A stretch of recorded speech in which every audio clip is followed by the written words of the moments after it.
Please get ready for transcription number 499 and 500. 5 seconds. Start.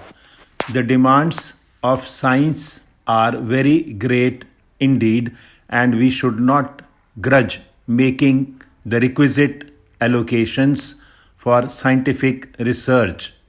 I think Mr. Humayun Kabir was quite right when at the conference of scientists and educationists he suggested that at least 1% of the national income should be allocated for scientific research and so on.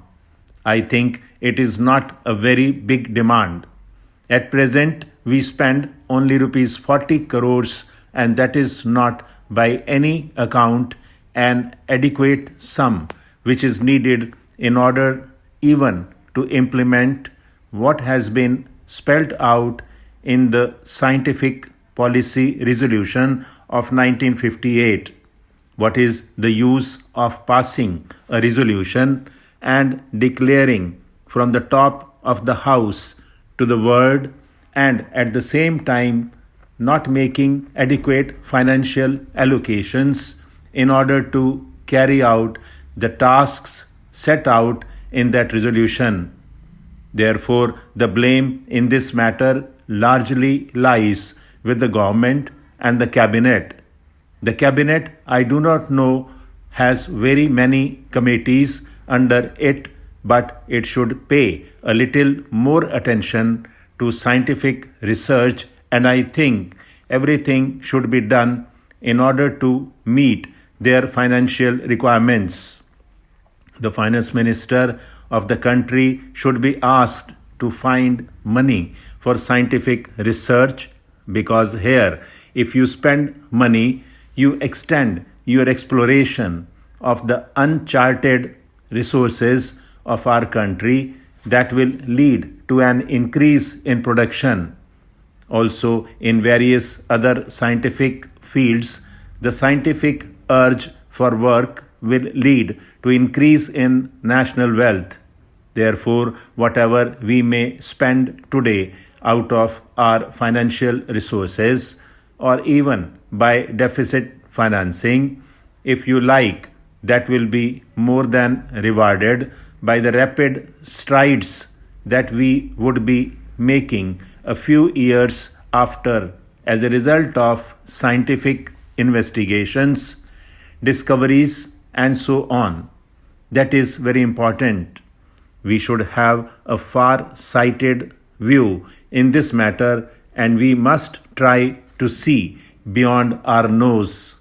As far as the finance minister is concerned, when it comes to science, he certainly does not see beyond his nose, and that is the trouble with him. Will the Honorable Minister in charge of scientific affairs kindly pull up his colleague in the cabinet meetings and tell him as to how he should pay a little more attention to the problems and requirements of science in the progress of India.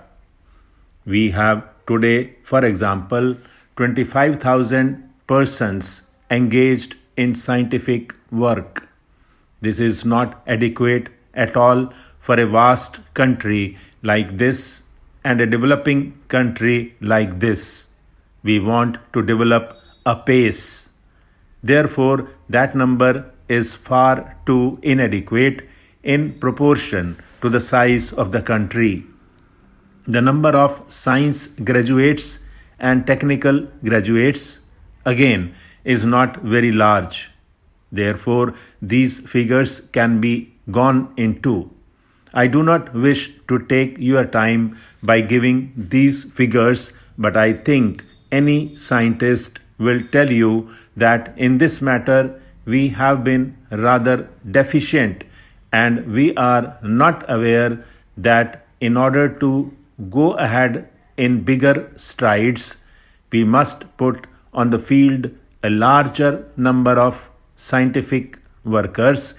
And how can it be done unless the entire system is properly organized and the resources are found.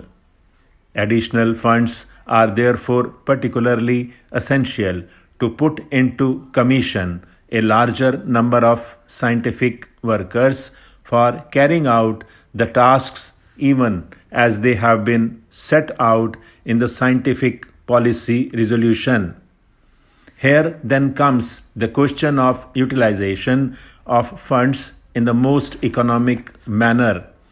I regret to say, from a layman's study of some of the things, that the funds are not being properly utilized.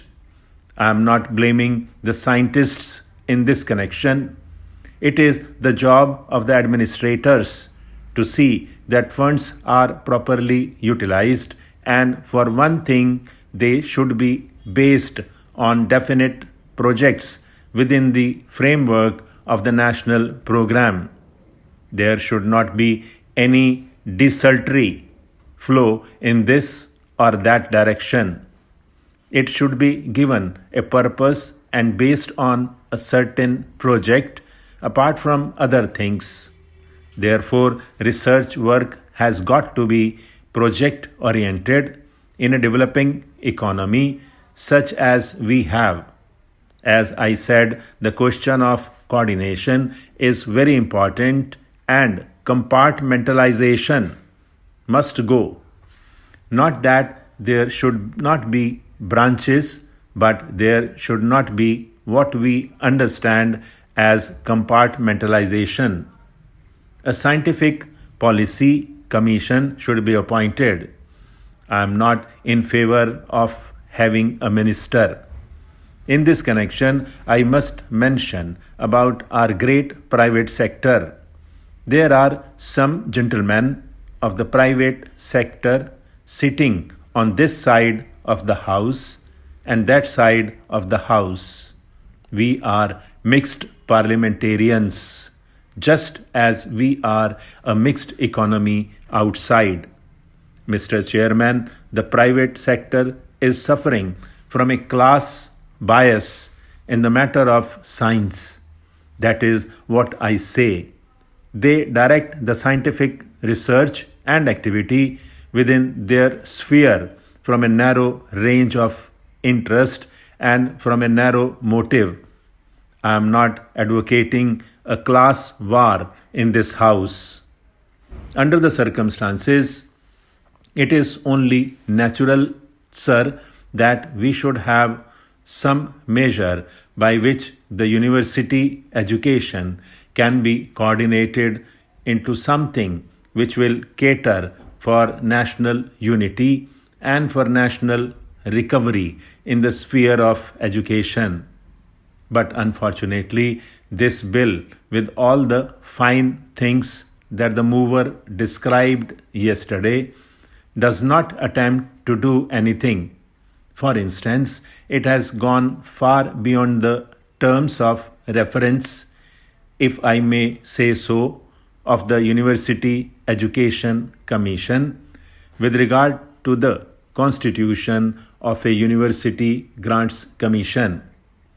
From the very little, it is obvious that the University Grants Commission will deal with the allocation of funds that will be permitted by Parliament for educational purposes.